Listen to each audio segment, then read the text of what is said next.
najis. Tak ada ayat menyebut kopi itu najis. Tapi kenapa tak berani, tak pede, tak percaya diri? Karena kotor. Maka kita pun menghadap Allah bersih sebersih-bersihnya. Mereka bersih tapi tak suci.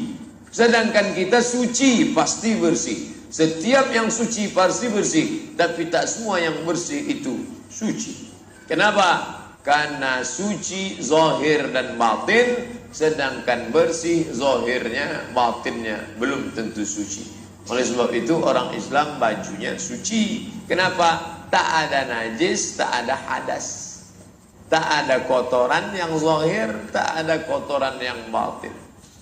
Diambillah celana, diambil kain, diambil mukena, diambil baju, masukkan ke mesin cuci. Siramkan air, masukkan setengah, siramkan deterjen, pencet.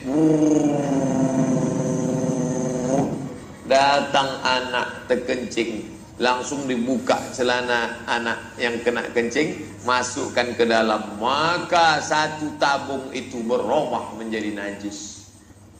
Najis.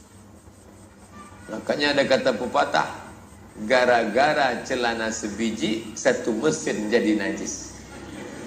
Itu kelanjutan dari pepatah, gara-gara nila setitik, rusak susu sebelanga. Hanya gara-gara satu celana tadi berubah menjadi najis. Air sedikit tak sampai 2 kula menyuci besi. Oh, putar. Habis itu dry, keluarkan airnya. Keluar air. Setelah itu langsung pencet kering. Kering.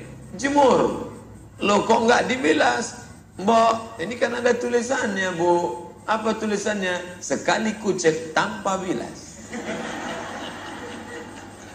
Dia tak tahu baju itu sudah bernajis, dibawa sholat. Allahu Akbar. Najis, najis. Makanya mak kita, nenek kita dulu mengajarkan menyuci di mana? Di sungai. Karena air sungai bersih. Takkan kita ke sungai sekarang Pak Ustaz.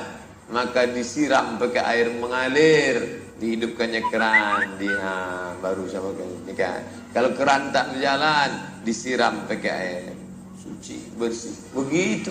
Andai pun tidak, maka buat agak 2-3 kali. Tutup, masukkan bak, bersihkan, masukkan lagi, bersihkan 2-3 kali, barulah pencet kering. Ini orang mesti tahu. Walaupun dia pakai ada saudara kita yang menolong, membantu kita, kita ajari dia. Bu, nanti kalau nyuci baju mukena kain, baju koko papa, bapak, baju batiknya itu selalu dibawanya sholat tuh, dia sholat tarawih witir nanti ya. Jangan sampai bersih disetrika wangi minta ampun, tapi ternyata ada mengandung najis.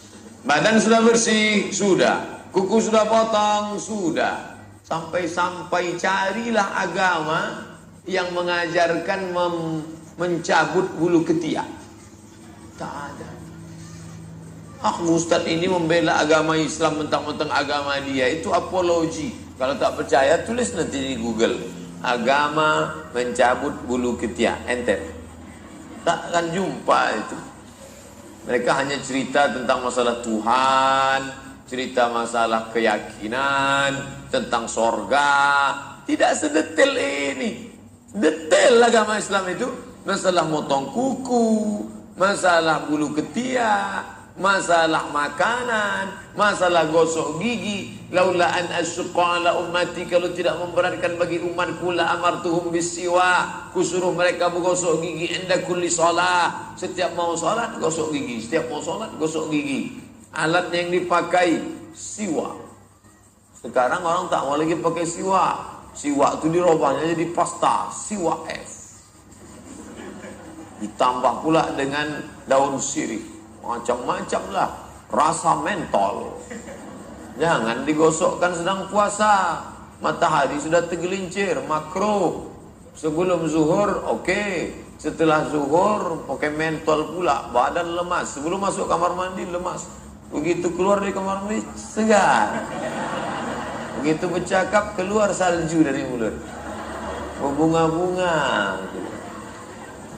Bapak Ibu yang dimuliakan Allah, Jadi kalau direnungkan ajaran Islam ini secara tenang, dalam, luar biasa. Bersih pakaian, bersih badan, bersih tempat. Nampak kencing anak kecil, air. Ragu ini air tumpah aqua atau kencing. Lap, setelah dilap bersih, siram air bersih. Kenapa? Takut sholat tak sah. Bersih badan, bersih pakaian, bersih tempat. Ada satu lagi yang belum bersih. Apa dia? Jangan sampai baju putih, jilbab putih, kain putih, HP putih, hati hitam. Kepala batutui, hati berbulu. Maka selesai wuduk, apa doanya? Allahumma ja'alni